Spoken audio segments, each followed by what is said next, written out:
네, 오늘 우리 함께 나눌 말씀입니다. 계시록 18장 1절부터 24절까지의 말씀입니다.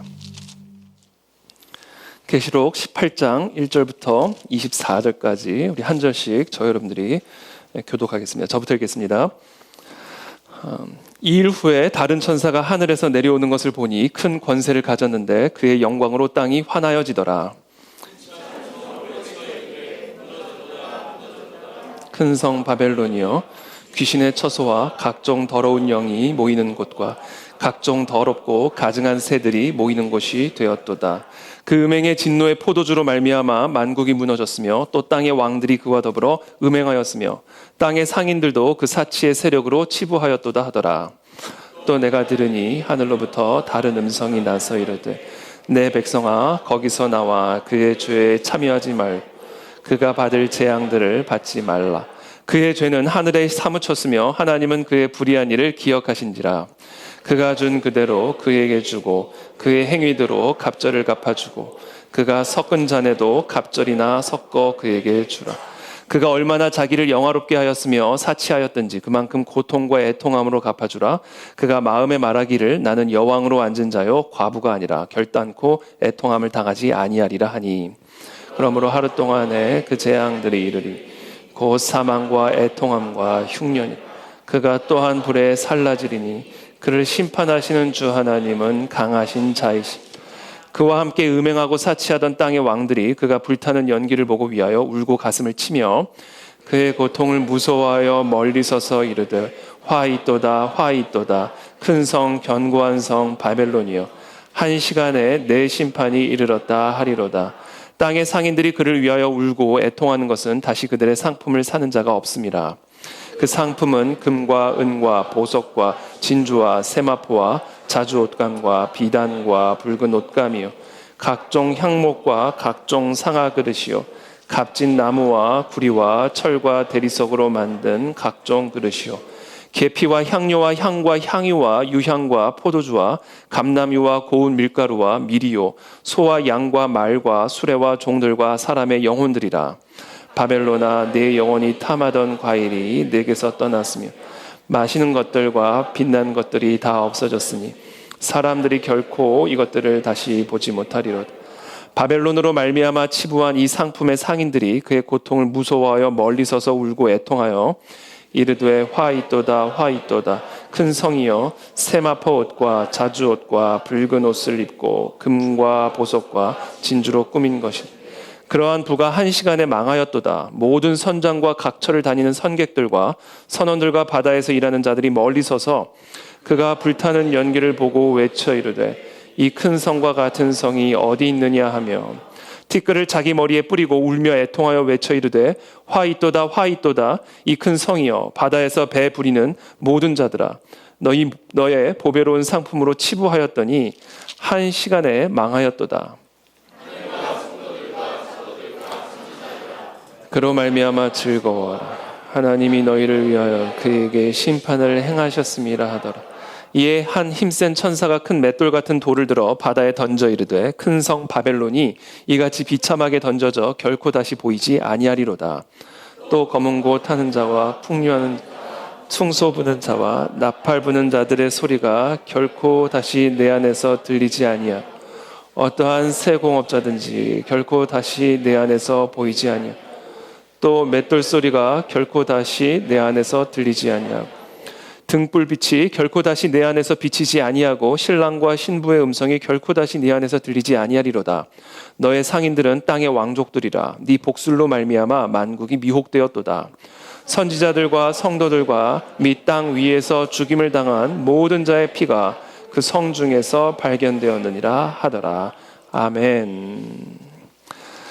네, 오늘은 계시록 18장의 말씀입니다. 벌써 우리가 이제 18장을 오늘 나누게 되고요. 이제 22장까지 이제 계시록인데 생각보다 좀 빨리 이제 끝나게 될 것 같습니다. 그래서 아마 한두 달 내로는 이제 끝나게 될 것으로 예상이 됩니다.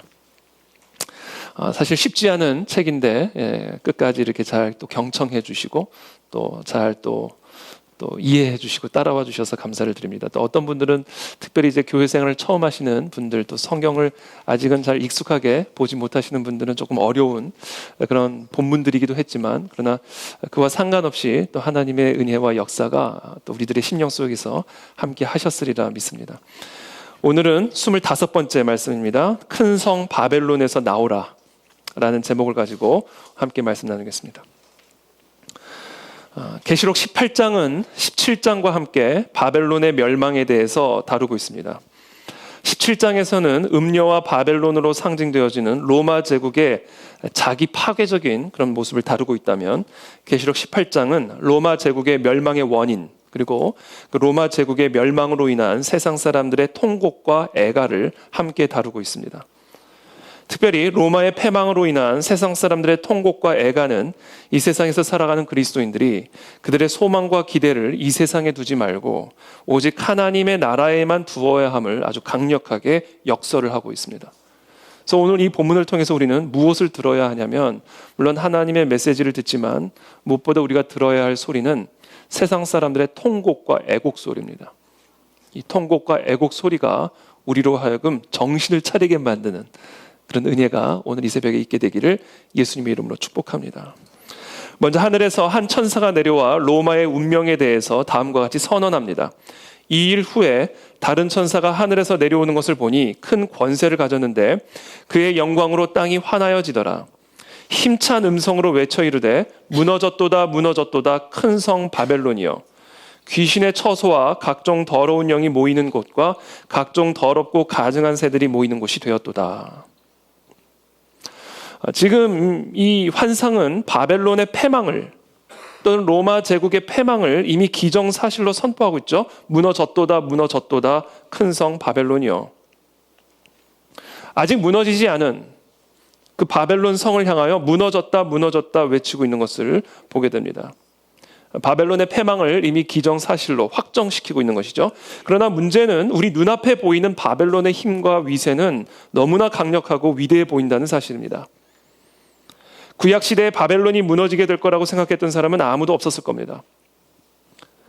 요한이 살아가던 시대에 로마 제국이 무너지게 될 거라고 생각했던 사람 역시 아마 아무도 없었을 겁니다. 당시 로마는 곧 세상이었고 세상은 곧 로마였습니다. 그래서 로마 사람들은 지중해를 우리 바다 이렇게 불렀죠. 왜냐하면 그 지중해를 둘러싸고 있는 모든 영토가 다 로마 제국의 영토였기 때문에 지중해 바다가 우리 바다였던 그런 나라가 바로 로마 제국이었습니다. 그런 로마가 무너질 거라고 생각했던 사람은 아무도 없었습니다. 지금 우리가 살아가고 있는 이 세상도 마찬가지입니다. 성경의 예언을 비웃기라도 하듯이 이 세상의 과학기술과 인간 문명의 바벨탑은 하늘 높은 줄을 모르고 솟아오르고 있습니다. 이렇게 위대하고 매력적인 세상이 무너지게 될 것이라니 성경의 예언이 솔직히 잘 실감이 나지 않습니다. 그래서인지는 몰라도 세상은 여전히 우리에게 너무나 매력적인 곳입니다. 세상은 여전히 우리의 안전과 풍요를 보장해 줄 것처럼 보입니다. 그래서 우리는 세상을 따라가지 않을 수 없고 세상을 의지하지 않을 수 없고 세상을 살아가지 않을 수 없어 보입니다. 세상에서 살아가기 위해서는 세상의 가르침과 타협하고 세상의 권력 앞에 무릎을 꿇어야 할 것처럼 보입니다. 그러나 요한은 오늘 우리 모두에게 경고합니다. 4절의 말씀이죠. 또 내가 들으니 하늘로부터 다른 음성이 나서 이르되 내 백성아 거기서 나와 그의 죄에 참여하지 말고 그가 받을 재앙들을 받지 말라. 이와 같은 경고를 진지하게 받아들이시는 저와 여러분들이 되시기를 축복합니다. 이와 같은 경고를 진지하게 받아들이기 위해서는 바벨론이 앞으로 망하게 될 것이라는 사실을 아는 것만으로는 부족합니다. 바벨론이 왜 망할 수밖에 없는지를 제대로 볼 수 있어야 됩니다. 그래야 우리도 바벨론의 패망을 기정사실로 확신할 수가 있고, 그래야 바벨론의 위협과 또는 바벨론의 미혹 앞에 더 이상 무릎 꿇지 않는 하나님의 14만 4천이 끝까지 될 수가 있다라는 사실이죠. 자, 그렇다면 큰 성 바벨론은 왜 무너질 수밖에 없었는가? 이것이 오늘 여러분들과 함께 나누고자 하는 오늘 설교의 주제입니다. 큰 성 바벨론은 왜 무너질 수밖에 없었는가? 그 이유는 그 속에 더러운 귀신이 살고 있었기 때문에 그렇습니다. 이 세상은 각종 더러운 영이 모여 살고 있는 귀신의 집입니다. 그것을 예수님의 광야 신구식이 우리에게 보여주죠. 공생애를 앞두고 예수님은 성령에게 이끌려서 광야에 사탄에게 시험을 받으러 가시죠. 그때 사탄이 뭐라고 이야기합니까? 마지막 세 번째 시험에 내 앞에 경배를 하면 천하만국의 영광을 내게 주리라. 이 큰 성 바벨론이 무너질 수밖에 없는 이유는 그 속에 더러운 귀신이 살고 있기 때문에 그렇습니다. 그것을 2절에서 말씀하시죠. 힘찬 음성으로 외쳐 이르되 무너졌도다 무너졌도다 큰 성 바벨론이여 귀신의 처소와 각종 더러운 영이 모이는 곳과 각종 더럽고 가증한 새들이 모이는 곳이 되었도다. 무너지고 나니까 뭐만 보여요? 귀신의 집만 보이는 겁니다. 알고 봤더니 바벨론의 집이 휘황찬란한 화려한 부유한 풍요로운 그런 땅으로만 생각했더니 알고 보니 그게 다 무너지고 보니까 귀신의 집만 남아있는 거예요. 알고 봤더니 바벨론이 귀신의 집이었어요. 큰 성 바벨론이 무너질 수밖에 없었던 이유, 그 화려한 나라가, 그 화려한 제국이, 그 부유하고 강력한 제국이 무너져 내릴 수밖에 없는 이유는 그 속에 들여다보니까 그 속이 귀신의 집이에요. 그래서 하나님의 심판을 받아 무너질 수밖에 없는 겁니다. 그게 보여야 이 세상에 마음을 두고 살면 안 되겠구나. 그것을 알아야 왜 하나님이 거기서 나와라.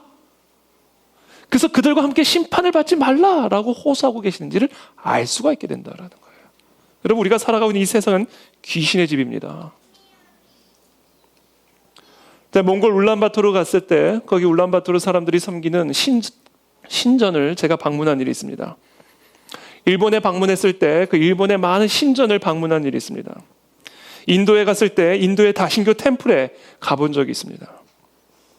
그곳에 가면 여러분도 가보신 분들도 아시겠지만 귀신이 득실득실거리는 게 느껴져요. 막 귀신이 말을 거는 것 같아요. 과장해서 귀신이 득실득실거리는 게 느껴집니다. 당연하죠. 귀신들이 살고 있는 귀신의 집이기 때문에 그렇습니다.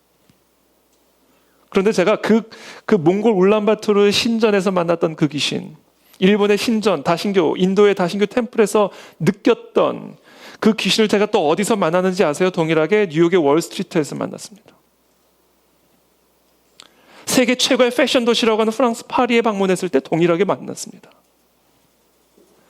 세계적인 대학과 지성인들이 모여 살고 있다고 하는 미국 보스턴에 갔을 때 얼마나 지적이고 세련된 귀신의 영들이 모여 살고 있는지를 동일하게 느꼈고 보았습니다. 하와이? 말할 것도 없습니다. 물론 지금 우리가 예배를 드리고 있는 이 한국 땅도 마찬가지입니다. 제가 한번 신당동에 떡볶이집을 찾아갔는데 갑자기 떡볶이 먹고 싶으시죠? 오늘 아침에 떡볶이라고. 신당동이 신당이죠. 신당. 귀신의 당. 신당들이 많아서 신당동이었다고 그러더라고요. 떡볶이집을 잘못 찾아가가지고요. 길을 잘못 들어가지고 어떤 골목으로 들어갔는데 점집이 그냥 츠비하게. 점집에는 꼭 홍등가들이 또 같이 있잖아요. 야, 난 신당동 하면 떡볶이집만 생각을 했지. 신당동만 그런가요? 화려한 빌딩으로 가득한 강남 땅, 서초동 땅은 어떻습니까? 여러분, 우리가 살아가고 있는 이 온 세상이 다 귀신의 집이에요. 예외가 없습니다. 그러므로 이 세상에서의 삶은 삶 그 자체가 영적 전쟁입니다. 귀신의 집에서 살고 있기 때문에 그렇습니다.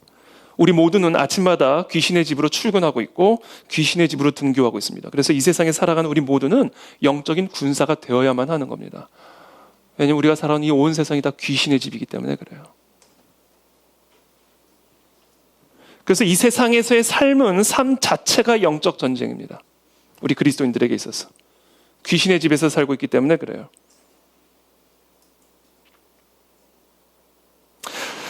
그렇다면 이 세상이 귀신의 집이 될 수밖에 없는 이유는 무엇인가? 여러분, 파리떼가 꼬이면 거기에 뭔가 꼬일 만한 이유가 있는 것이죠. 쥐떼들이 모여있으면 거기에 쥐떼가 모여있을 수밖에 없는 뭔가가 있는 겁니다. 이 세상이 귀신이 모여 사는 귀신의 집이 됐다면 이 세상에 뭔가가 있기 때문에 귀신이 모여들어서 귀신의 집이 된 겁니다. 이 세상을 향한 하나님의 심판으로부터 구원을 받고자 한다면 이 세상에 귀신이 꼬이게 만드는 바로 그것을 제거해야 합니다. 우리 집에, 우리의 삶에 귀신이 꼬이게 만드는 바로 그것을 제거해야 합니다. 도대체 귀신은 무엇을 보고 이 세상을 자신의 처소로 삼기로 결정한 것일까? 귀신은 도대체 무엇을 보고 우리 집을 자신의 처소로, 도대체 무엇을 보고 우리의 삶을 자신의 처소로 삼기로 결정한 것일까? 3절의 말씀이 우리에게 가르쳐줍니다. 그 음행의 진노의 포도주로 말미암아 만국이 무너졌으며 또 땅의 왕들이 그와 더불어 음행하였으며 땅의 상인들도 그 사치의 세력으로 치부하였도다 하더라. 바로 음행입니다.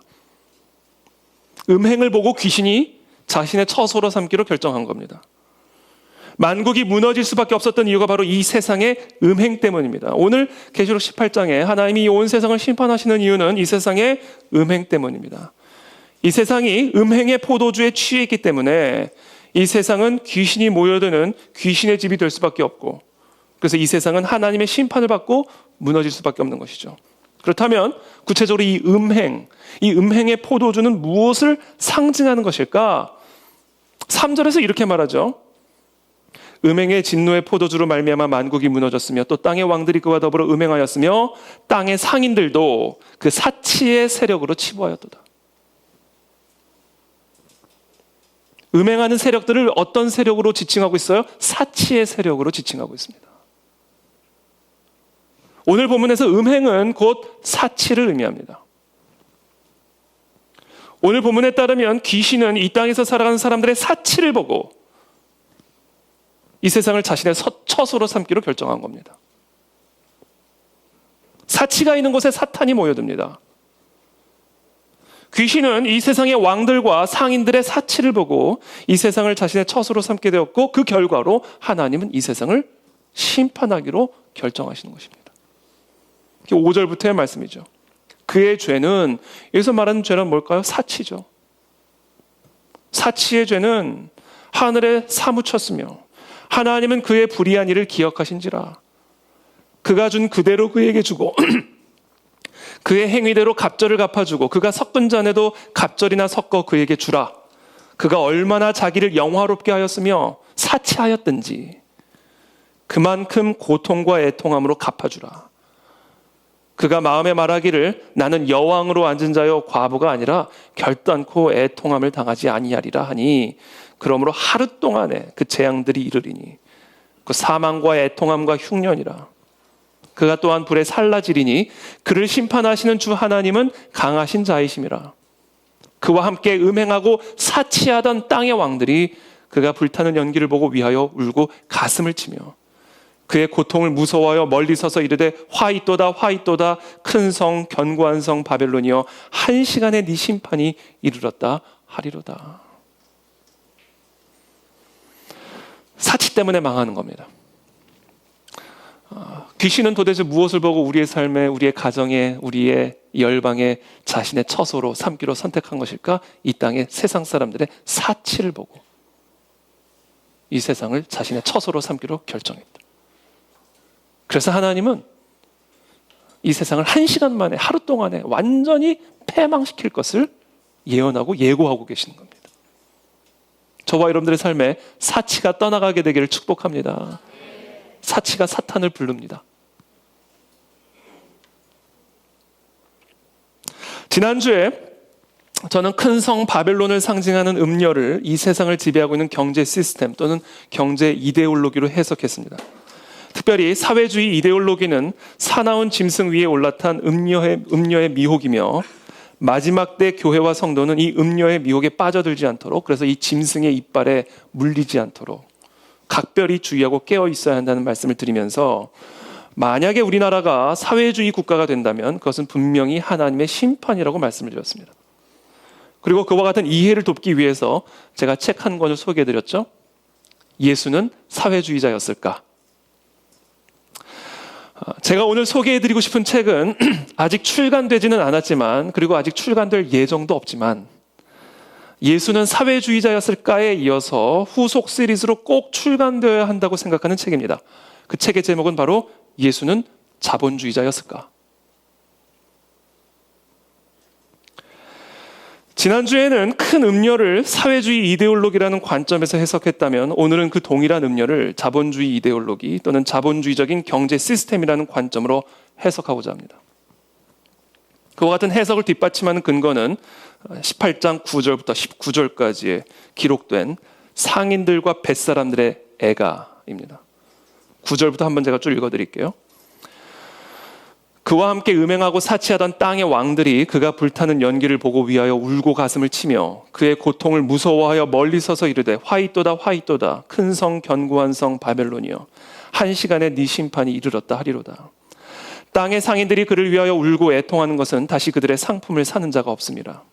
그 상품은 금과 은과 보석과 진주와 세마포와 자주옷감과 비단과 붉은 옷감이요 각종 향목과 각종 상아 그릇이요 값진 나무와 구리와 철과 대리석으로 만든 각종 그릇이요 계피와 향료와 향과 향유와 유향과 포도주와 감람유와 고운 밀가루와 밀이요 소와 양과 말과 수레와 종들과 사람의 영혼들이라. 바벨론아 네 영혼이 탐하던 과일이 네게서 떠났으며 맛있는 것들과 빛난 것들이 다 없어졌으니 사람들이 결코 이것들을 다시 보지 못하리로다. 바벨론으로 말미암아 치부한 이 상품의 상인들이 그의 고통을 무서워하여 멀리 서서 울고 애통하여 이르되 화이또다 화이또다 큰 성이여 세마포 옷과 자주옷과 붉은 옷을 입고 금과 보석과 진주로 꾸민 것인데 그러한 부가 한 시간에 망하였도다. 모든 선장과 각처를 다니는 선객들과 선원들과 바다에서 일하는 자들이 멀리 서서 이게 다 지금 무역업자들이죠.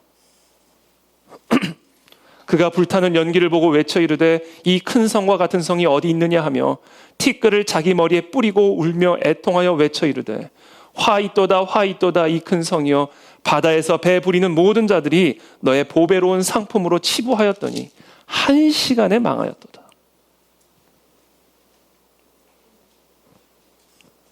이 세상을 향한 하나님의 심판은 역사적으로 유례가 없는 경제적인 대공황의 형태로 임하게 될 것임을 보여주고 있습니다. 자본주의 시스템의 완전한 붕괴죠. 시장에 가면 얼마든지 먹을 수 있었던 과일이 다 사라지게 될 것이다.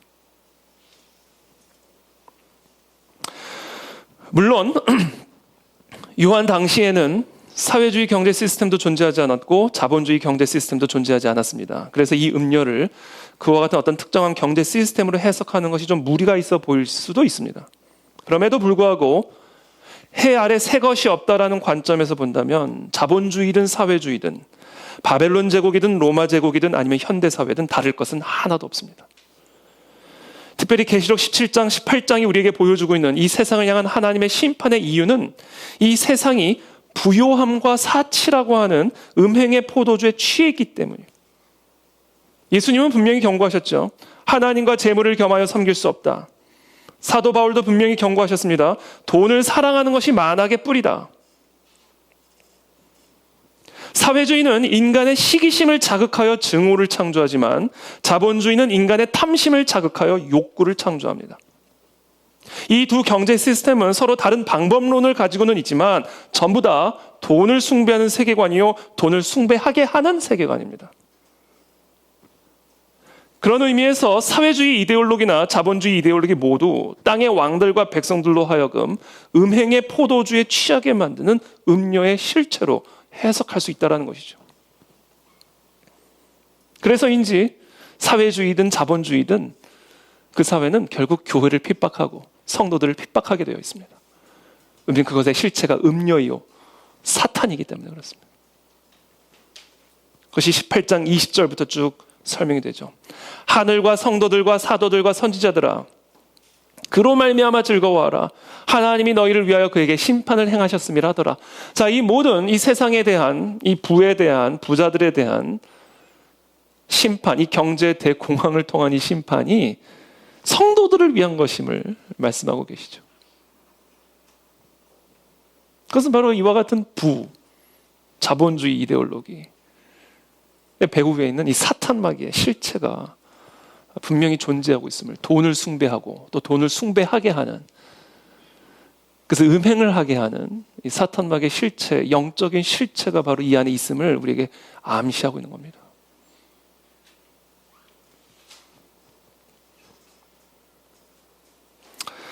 21세기에 접어들면서 시장 경제를 기반으로 한 자본주의 경제 질서가 20세기의 주요 경제적, 정치적 논쟁에서 완전한 승리를 거두었습니다. 공산주의의 사유재산 폐지와 정부 주도의 계획 경제는 소수의 권력자들에게만 부를 가져다 주었을 뿐이지 그들을 제외한 모든 국민들을 다 가난하게 만들었습니다. 하지만 시장 경제는 엄청난 부를 창출함으로써 많은 나라들을 가난에서 탈출하게 만들었죠. 특별히 아시아의 많은 가난한 나라가 시장 경제를 채택했고 그 결과 놀라운 경제적인 성공, 부를 창출하게 되었습니다. 그 대표적인 예가 바로 대한민국이고 그리고 가장 반대가 되는 대표적인 예가 북한입니다. 제가 만약에 사회주의와 자본주의 중 하나만을 선택해야 한다면 저는 당연히 시장 경제를 기반으로 한 자본주의 체제를 선택할 겁니다. 저는 시장 경제주의자고 자유민주주의자입니다. 하지만 그렇다고 해서 성경이 시장 경제를 명령하고 있다는 의미는 아니에요. 오늘날의 시장 경제 체제가 지니고 있는 문제점과 불이함을 우리가 무시해도 된다는 의미는 더더욱 아니에요. 오늘날의 시장 경제가 작동되고 있는 방식을 있는 그대로 평가한다면 누구나 그 위험성을 무시할 수 없을 겁니다. 물질 만능주의와 소비주의, 사치, 성경적 윤리관의 붕괴, 가정 파괴, 날마다 뉴스 첫머리에 등장하고 있는 기업의 인수 합병 소식은 세계의 경제력이 소수의 부자들에게 중앙 집중화되고 있음을 보여주고 있고 그만큼 우리의 밥그릇이 소수의 슈퍼 리치들의 손에 의존되어지고 있고 그들의 손에 달려 있음을 우리들에게 보여주고 있는 것이죠. 회사 이름은 다른데 주인이 같아. 그런 거죠.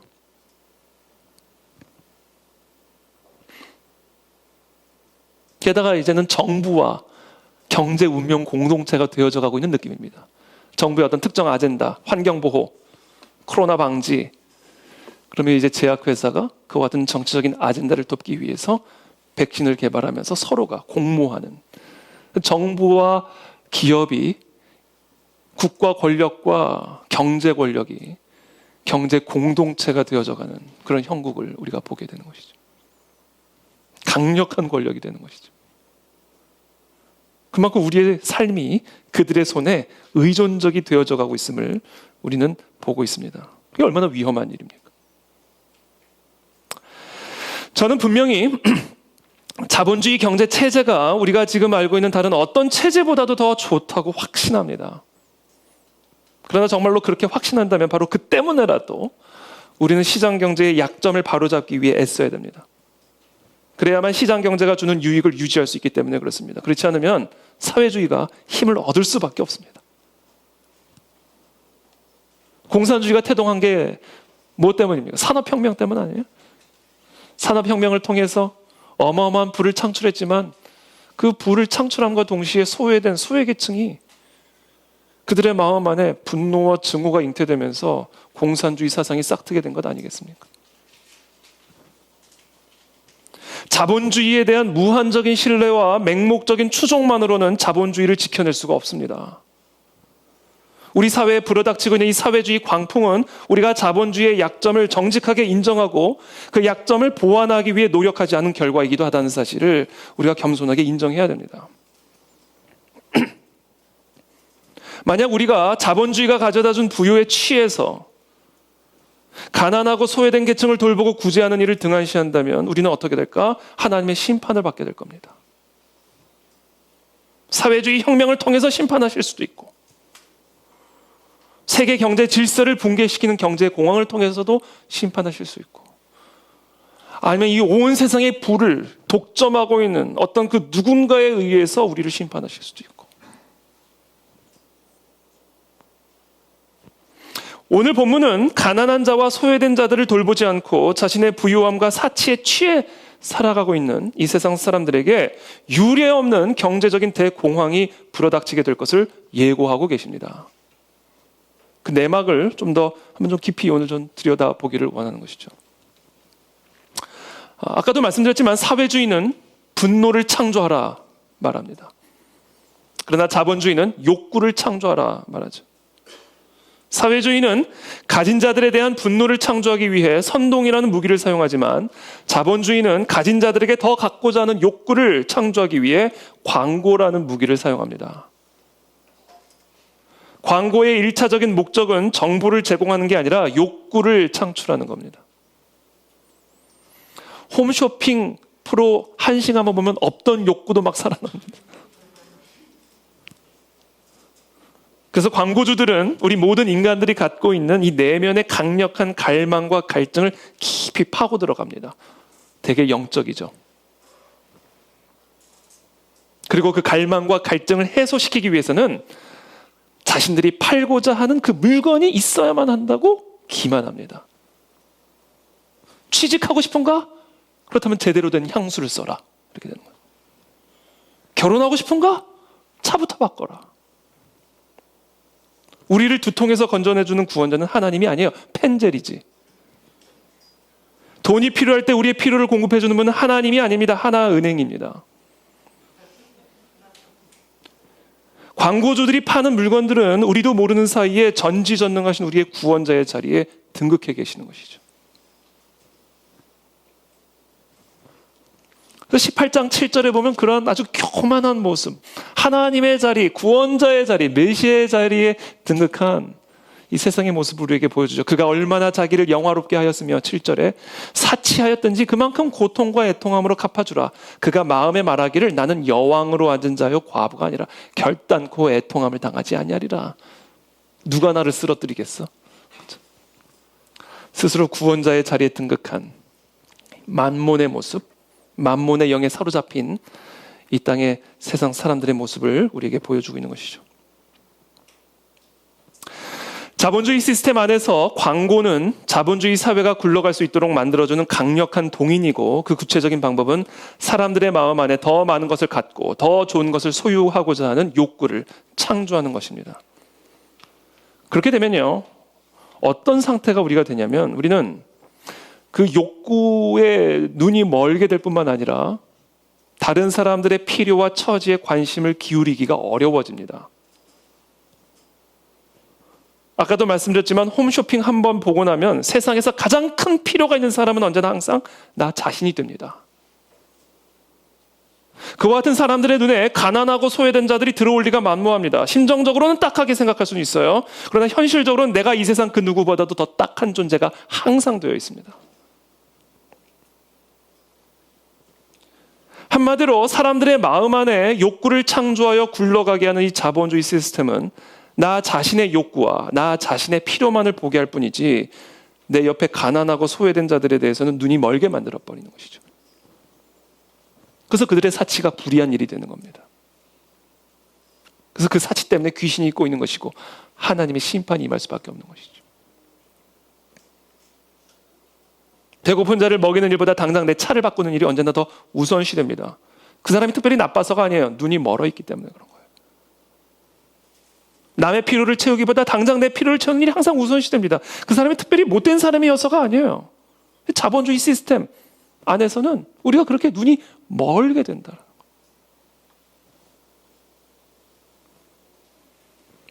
하나님께서 이와 같은 탐욕적인 세상을 심판하실 수밖에 없는 이유를 이해하려면 이 세상이 얼마나 사치스럽고 부를 숭배하는지를 알아야 할 뿐 아니라 그보다 더 중요한 것은 하나님께서 가난한 자를 어떻게 생각하시는가를 알아야 됩니다.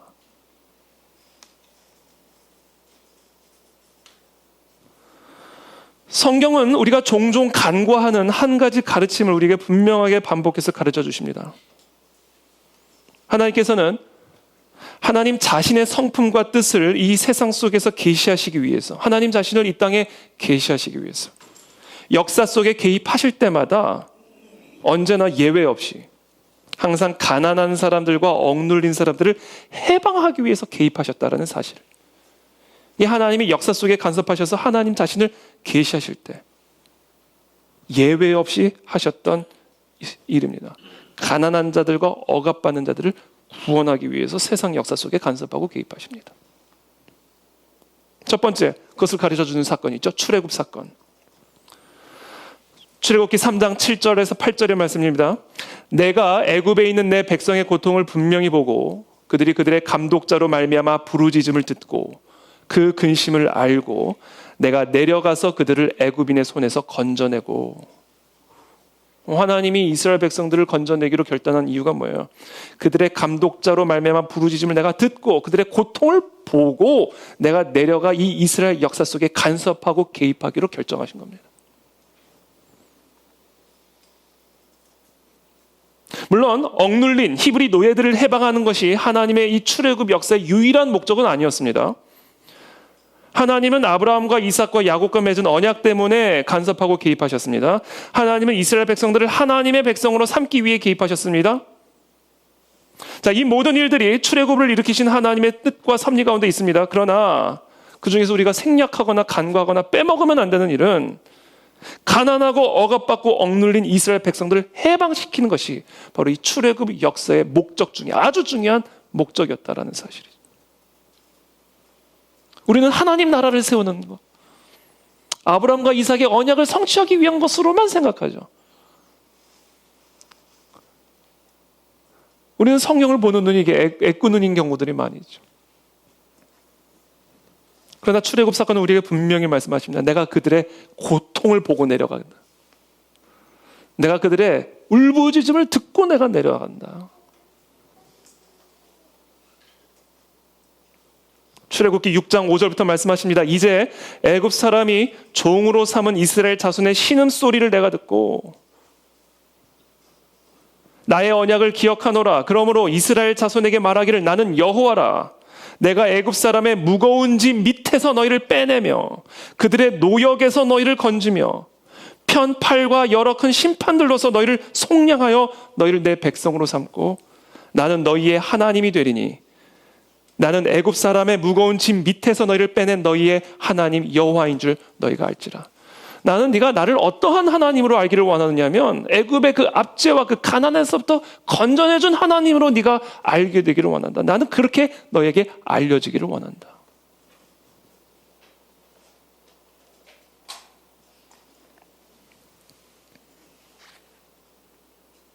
출애굽은 분명히 아브라함과 이삭과 야곱에게 약속하신 선택받은 백성이 탄생하는 결정적인 사건이었어요. 그런데 그 중요한 순간에 하나님은 자신이 이스라엘 백성들에게 그리고 온 세상 사람들에게 가난하고 억압받는 자들을 해방시키는 분으로 소개되어지기를 원하셨고 알려지게 되기를 원하셨다는 거예요. 우리가 이 사실을 제대로 보지 못한다면 우리는 하나님의 계시를 왜곡하는 우를 범하게 되는 겁니다.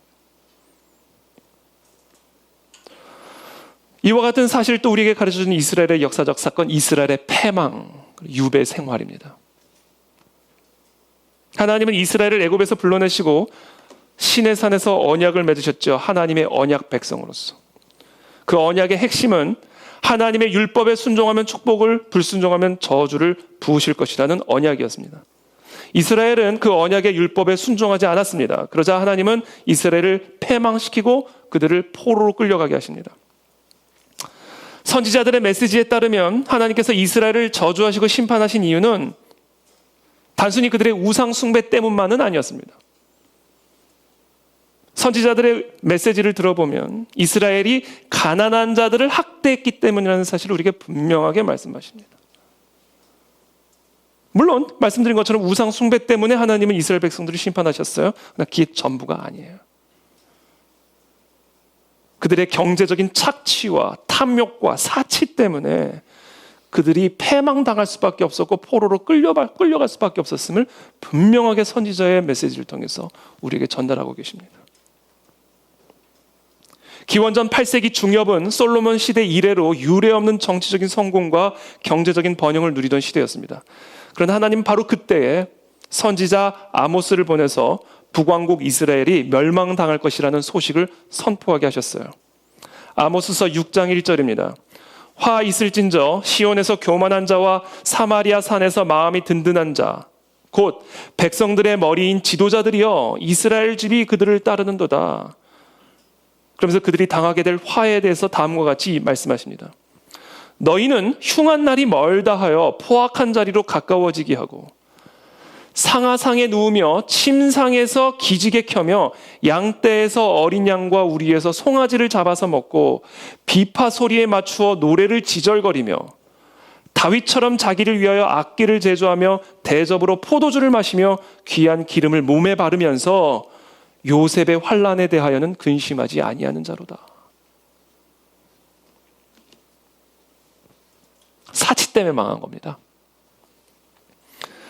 아모스서 6장 7절의 말씀입니다. 그러므로 그들이 이제는 사로잡히는 자 중에 앞서 사로잡히리니 기지개 켜는 자의 떠드는 소리가 그치리라. 만군의 하나님 여호와의 말씀이니라. 주 여호와가 당신을 두고 맹세하셨노라. 내가 야곱의 영광을 싫어하며 그 궁궐들을 미워함으로 이 성읍과 거기에 가득한 것을 원수에게 넘기리라 하셨느니라. 한 집에 10사람이 남는다 하여도 다 죽을 것이라. 이와 같은 예언이 있은 지 몇 년이 지나지 않아 북이스라엘은 완전히 패망하게 되었고 그 백성들은 아수르의 포로로 끌려가게 됩니다. 하나님은 남유다를 향해서도 똑같은 운명을 선포하셨어요. 미가는 예루살렘이 무더기가 될 거라고 예언했습니다. 미가서 3장 9절의 말씀입니다. 야곱 족속의 우두머리들과 이스라엘 족속의 통치자들 곧 정의를 미워하고 정직한 것을 굽게 하는 자들아 원하노니 이 말을 들을지어다. 시온을 피로 예루살렘을 죄악으로 건축하는도다. 그들의 우두머리들은 뇌물을 위하여 재판하며 그들의 제사장은 싹스를 위하여 교훈하며 그들의 선지자는 돈을 위하여 점을 치면서도 여호와를 의뢰하여 이르기를 여호와께서 우리 중에 계시지 아니하냐? 재앙이 우리에게 임하지 아니하리라 하는도다. 이러므로 너희로 말미암아 시온은 갈아엎은 밭이 되고 예루살렘은 무더기가 되고 성전에 사는 수풀의 높은 곳이 되리라. 예레미야는 사람들이 이와 같은 불의와 우상 숭배를 멈춘다면 희망이 있다라고 선포했습니다. 그러나 유다 사람들은 끝까지 가난한 사람들을, 힘없는 약자들을 계속해서 억압했고 무관심했고, 예레미야는 거듭해서 하나님이 바벨론을 사용해서 유다를 멸망시킬 것이라고 말했습니다. 그러나 끝까지 유다 사람들은 돌이키기를 거부했죠. 결국 기원전 587년에 예루살렘은 멸망당했고 바벨론의 포로 생활이 시작이 되었습니다. 이와 같은 진리를 우리에게 결정적으로 최종적으로 가르쳐준 진리가 있습니다. 하나님이 인간의 옷을 입고 성육신하신 사건을 통해서 하나님이 이와 같은 진리를 우리에게 완전하고도 선명하게 우리에게 최종적으로 가르쳐 주십니다. 우리 그리스도인들은 하나님이 나사렛 예수 그리스도 안에서 하나님 자신을 완전하게 계시하셨음을 믿죠. 나를 본 자는 곧 하나님을 봤다 말씀하셨잖아요. 그리스도를 통해서 하나님이 완전하게 계시되셨습니다. 그러므로 하나님께서 지금 이 세상 속에서 어떤 사역을 행하고 계신지를 이해하고자 한다면 성육하신 예수님이 이 세상에 계시는 동안 자신의 사명을 어떻게 이해하셨고 어떤 사역을 하셨는지를 보면 그대로 우리가 확인을 할 수가 있게 되는 것이죠. 예수님은 공생애를 시작하면서 안식일 날 회당에 들어가셔서 성경을 읽으셨습니다. 예수님은 직접 이사야의 말씀을 펴서 읽으셨습니다. 누가복음 4장 18절의 말씀이죠. 주의 성령이 내게 임하셨으니 이는 가난한 자에게 복음을 전하게 하시려고 내게 기름을 부으시고 나를 보내사 포로된 자에게 자유를, 눈먼 자에게 다시 보게 함을 전파하며 눌린 자를 자유롭게 하고 주의 은혜의 해를 전파하게 하려 하심이라. 이 말씀을 읽은 후에 예수님은 청중에게 이 성경 말씀이 내 안에서 성취되었다라고 말씀하셨어요. 우리는 이와 같은 예수님의 사역을 너무 지나치게 영적으로만 해석하는 경향이 있어요. 영적으로 가난한 자, 영적으로 눌린 자.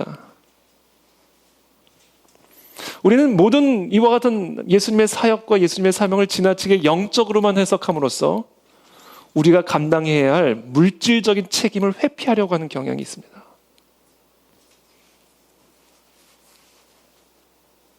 감옥에 갇힌 세례 요한은 자신의 제자를 예수님에게 보내셔서 당신이 정말 우리가 기다리고 있는 메시아가 맞습니까? 라는 질문을 던졌어요. 그때 그 질문에 대해서 예수님이 이렇게 답변하십니다. 예수께서 대답하여 이르시되 너희가 가서 보고 들은 것을 요한에게 알리되 맹인이 보며 못 걷는 사람이 걸으며 나병 환자가 깨끗함을 받으며 귀 먹은 사람이 들으며 죽은 자가 살아나며 가난한 자에게 복음이 전파된다 하라. 예수님은 가난한 자들에게 복음을 전하는 것이 자신이 메시아임을 알리는 핵심적인 표적이라고 말씀하셨어요. 물론 예수님은 부자들에게도 복음을 선포하셨습니다. 그러나 예수님은 그러니까 예수님이 메시아라는 사실은 예수님이 가난한 자들에게 복음을 선포하는 일을 통해서 좀 더 분명하게 확인이 될 수가 있었습니다. 그뿐이 아닙니다. 예수님은 가난한 자와 자신을 동일시하셨어요. 내가 줄일 때 너희가 먹을 것을 주었고, 목마를 때 마시게 하였고, 나그네 되었을 때 영접하였고, 헐벗었을 때 옷을 입혔고, 병들었을 때 돌보았고, 옥에 갇혔을 때 와서 보았느니라. 그러자 우리가 언제 그런 일을 예수님에게 했습니까? 라고 질문하셔서 내가 진실로 너희에게 이르노니 너희가 여기 내 형제 중에 지극히 작은 자 하나에게 한 것이 곧 내게 한 것이라. 그래서 동일하게 말씀하십니다. 내가 진실로 너희에게 이르노니 이 지극히 작은 자 하나에게 하지 아니한 것이 곧 내게 하지 아니한 것이니라 하시니 그들은 영벌에 의인들은 영생에 들어가리라 하시니라. 부자와 나사로의 이야기에서 예수님은 그 부자가 나사로를 착취했다고 말씀하지 않았어요. 단지 그 부자가 문 밖에 누워있는 나사로 병든 거지를 돌보지 않았음을 지적하셨습니다. 클락 피녹이라고 하는 유명한 신학자는 뭐라고 얘기했냐면요. 제3세계 사람들이 굶어있는 채로 바깥에 서 있는 동안 우리는 잘 차려진 식탁에 앉아서 부자와 나사로 이야기를 읽고 있다면 그것은 우리의 손에서 폭발해야 한다. 손에서 폭발해야 된다. 하나님은 가난한 자들을 돕지 않는 부자들을 멸하십니다. 그것이 오늘 본문의 메시지입니다. 이게 이 세상이 심판받을 수밖에 없는 이유입니다. 성경에 기록된 소돔성 이야기는 이 무시무시한 진리의 예를 우리에게 생생하게 보여주죠. 여러분, 소돔이 멸망한 이유, 그러면 일반적으로 사람들이 다 동성애, 성적인 문제 때문이라고 생각합니다. 물론 그것 사실이지만 그것은 일부에 지나지 않습니다. 에스겔은 하나님이 소돔을 멸하신 아주 중요한 이유를 소돔이 재물을 가난한 자들과 함께 나누어 갖기를 거부했기 때문이라고 분명하게 말씀하십니다. 에스겔서 16장 49절의 말씀입니다. 네 아우 소돔의 죄악은 이러하니 그와 그의 딸들에게 교만함과 식물의 풍족함과 태평함이 있음이며 또 그가 가난하고 궁핍한 자를 도와주지 아니하며 거만하여 가증한 일을 내 앞에서 행하였습니다. 그러므로 내가 보고 곧 그들을 없이 하였느니라. 우리 그리스도인들은요, 소돔성 사람들이 저지른 이 성적 범죄에 대해서는 기억하지만 그들이 가난한 자를 돌보지 않았다라는 사실은 별로 기억하지 않습니다. 소돔 사람들이 성범죄 때문에 망했다고 생각해야만 우리가 마음이 편해서일지 좀 더 우리가 더 의롭게 느껴지기 때문일지는 모르겠어요. 그들의 경제적인 착취 때문에 그들의 가난한 자를 돕지 않은 것 때문에 망했다라고 우리가 생각한다면 우리가 불안해지기 때문에 그것을 생각하지 않는 것일지 모르겠습니다. 우리의 경제적인 이해관계 때문에 성경을 왜곡되게 해석해서는 안 된다. 우리가 성경의 권위를 신실하게 믿는다면 받아들이기 힘든 성경 본문이랄지라도 그대로 받아들여서 우리의 생각을 바로 잡아야 하나님의 심판으로부터 구원을 받을 수가 있습니다. 하루 동안에 심판하신다고 그러잖아요. 저는 오늘 이번 주 요한계시록 18장 묵상하면서 이 하루 동안에 망하게 해버리겠다는 거. 하루 동안에. 1시간 안에 그냥 무너져 버리게 하겠다. 가난한 자들을 돕지 않는 이 세상의 부자들을 엄벌에 처할 것이라는 이 하나님, 이 사실 앞에 우리는 두려워 떨게 되는 것이죠. 그래서 오늘 이 설교를 통해서 궁극적으로 하나님께서 오늘 우리에게 주고자 하시는 메시지는요, 경제적인 나눔을 회복해야 함을 우리에게 역설하고 계시는 거예요. 그렇지 않으면 하나님이 우리를 심판하실 겁니다. 하나님이 로마 제국을 심판하신 이유, 그리고 이 세상을 심판하실 이유는 사치 때문이에요. 사치는 경제적인 불입니다. 가난한 자를 돌보지 않고 억압받는 자를 돌보지 않고 나의 배만을 추구하는 경제적인 불입니다. 사치는 다양한 형태로 이루어져요. 그 이야기는 생략하겠습니다.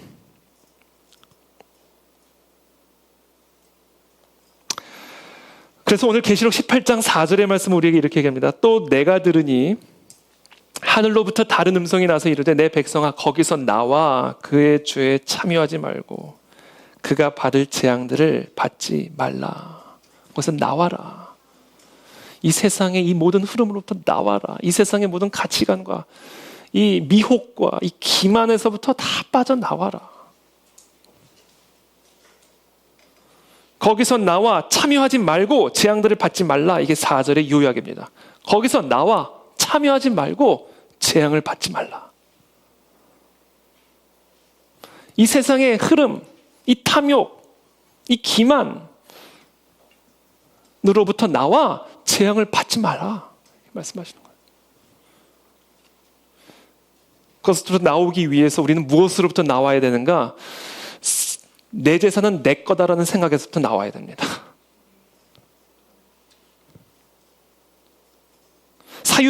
자본주의 시스템 안에서 우리를 지배하는 정신에서부터 나와야 돼요.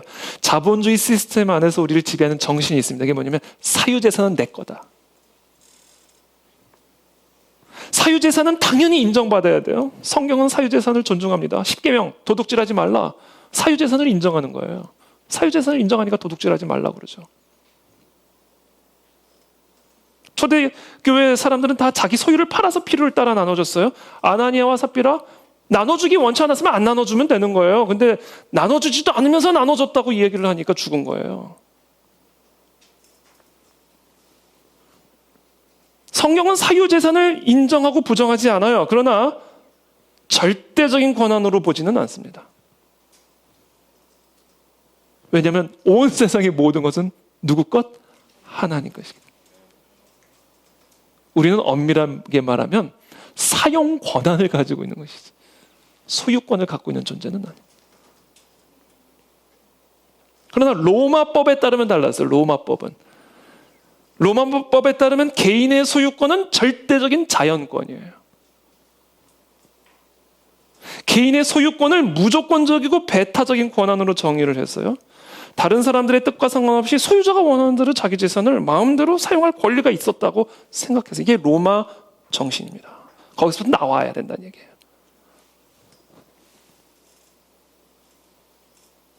성경은 하나님만이 온 세상의 주인이라고 말씀하시죠. 그래서 하나님만이 온 세상 모든 것에 대한 절대적인 재산권을 갖고 계십니다. 그래서 하나님은 하나님의 백성이 하나님의 재산을 취득하고 사용하는 방법에 대해서 자유방임적으로 허락하시는 게 아니라 책임과 의무와 제한을 가하고 계십니다. 한마디로 성경은 개인의 사적 소유권을 분명하게 인정을 하고 있지만 그 사적 소유권은 절대적인 권한이 아니라 하나님이 정하신 분명한 책임과 의무의 제한을 받고 있고 그 사적 소유권은 사회적 약자들을 돌보는 의무보다 하위에 놓여 있음을 기억해야 된다는 거예요. 우리가 우리의 삶에 하나님의 뜻대로 반드시 지켜 행하는 것들 있잖아요. 경제적인 영역도 동일하다는 거예요. 경제적인 영역은 내 마음대로 내 뜻대로 할 수 있는 영역이 아니다라는 거예요. 왜냐하면 이 세상의 모든 것은 다 하나님의 것이기 때문에 그래요. 사회 약자들을 돌보는 의무, 이게 사유재산권보다 상위 권입니다. 상위 개념입니다. 이게 지금 로마 정신은 뒤집혀 있었기 때문에 심판을 받을 수밖에 없었던 거예요. 희년, 안식년, 이삭줍기 이와 같은 법을 명령하신 것의 분명한 취지가 바로 그거예요. 사유 소유권은, 사적 소유권은 원칙적으로 사회 약자들을 돌보는 의무보다 하위에 놓여 있는 거예요. 왜냐하면 하나님은 가난한 자들을 돌보시는 분이시기 때문에. 내 밭이랄지라도 내 밭에서 추수한 곡식이랄지라도 밭에 있는 모든 것을 내가 다 추수할 권리가 없었어요. 그거 못하게 하셨습니다. 그래서 룻이 살 수 있던 거 아닙니까? 룻. 이삭 줍기에서. 가난한 사람들이 먹고 살 수 있도록 네 밭에서 소출한 모든 곡식을 다 곡식 한 알갱이도 남기지 않고 다 가져가지 말고 남기라는 거야. 남기라. 그건 네 거 아니다라는 겁니다. 그래서 가난한 자들이 그걸 먹고 살게 하라는 거예요. 그래서 룻이 그거 먹고 살고 그래서 다윗이 나온 거 아닙니까? 레위기 25장은 50년마다 땅을 원래 소유주에게 돌려주라고 요구하죠. 그러니까 이스라엘 농부는요, 토지를 구입할 때 사실 땅을 구입하는 게 아니에요. 희년 전까지 그 토지의 사용권만을 취득하는 거예요. 50년이 지나면 돌아갑니다. 왜냐하면 땅을 파는 경우에는 재정적인 현금화를 위해서 땅을 파는 거 아니겠어요? 그러면 그 현금은 언젠가는 다 바닥이 날 거 아닙니까? 그러면 계속해서 땅을 또 팔 수가 있는 게 아니잖아요. 그러면 빈부격차가 심각해질 수밖에 없고 가난에 처할 수밖에 없으니까 시간이 지나면 그 땅을 다시 돌려줘서 다시금 그의 가난을 회복할 수 있도록 조치를 취하신 것이죠. 신명기 15장에서는 7년마다 빚을 탕감해 주라고 명령하죠. 물론 지금 이런 희년의 법을 오늘날 이 사회에서 그대로 지켜야 된다는 의미는 절대로 아니에요. 그 정신, 그 원리를 우리의 삶에서 적용하고 실천해야 된다는 겁니다. 우리는 이 법에 법 조문을 적용할 게 아니라 그 법을 명령하신 하나님의 마음을 이해하고 그 마음을 우리의 삶에 어떻게 적용할 것인가를 고민하고 연구해야 된다는 겁니다. 어떻게 우리는 그 이삭 죽기 법을 우리의 삶 속에서 실현할 수 있을까? 우리는 어떻게 이 희년에 담겨진 하나님의 마음을 우리의 삶 속에서 실천할 수 있을까를 각자가 고민하고 연구해야 된다는 겁니다. 왜? 우리에게 주어진 재산은 내게 아니에요.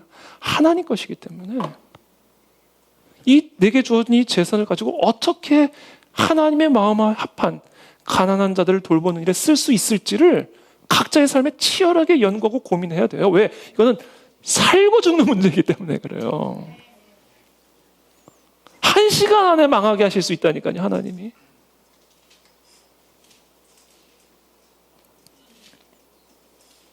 그 정신을 고린도후서 8장 13절에서 이렇게 말씀하시는 거예요. 이는 다른 사람들은 평안하게 하고 너희는 곤고하게 하려는 것이 아니요 균등하게 하려 함이니 이제 너희의 넉넉한 것으로 그들의 부족한 것을 보충하면 후에 그들의 넉넉한 것으로 너희의 부족한 것을 보충하여 균등하게 하려 함이라. 기록된 것 같이 많이 거둔 자도 남지 아니하였고 적게 거둔 자도 모자라지 아니하였느니라. 하나님은 누군가가 너무 지나치게 가난하게 살거나 또는 누군가가 너무 지나치게 부유하게 사는 것을 원치 않으세요. 하나님이 누군가에게 지나치게 많은 부를 주셨다면 그것은 흘려보냄으로써 균등케 하기 위해서 맡기신 재물이라고 우리가 생각해야 된다는 거예요. 그게 희년의 정신이고 이삭 줍기의 정신입니다. 그렇지 않으면 그게 다 사치가 되는 것이고 그것 때문에 망하는 겁니다.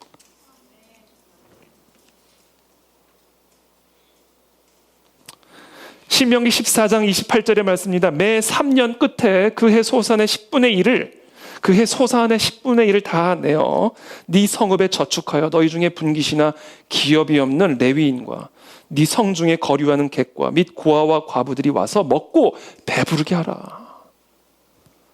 그리하면 네 하나님 여호와께서 네 손으로 하는 범사에 네게 복을 주시리라. 이 복 받는 비결이 이렇게 명확하게 나와 있는데 우리는 그동안 이 부분에 대해서 너무 정확하게 애꾸는 모든 걸 다 영적으로만 해서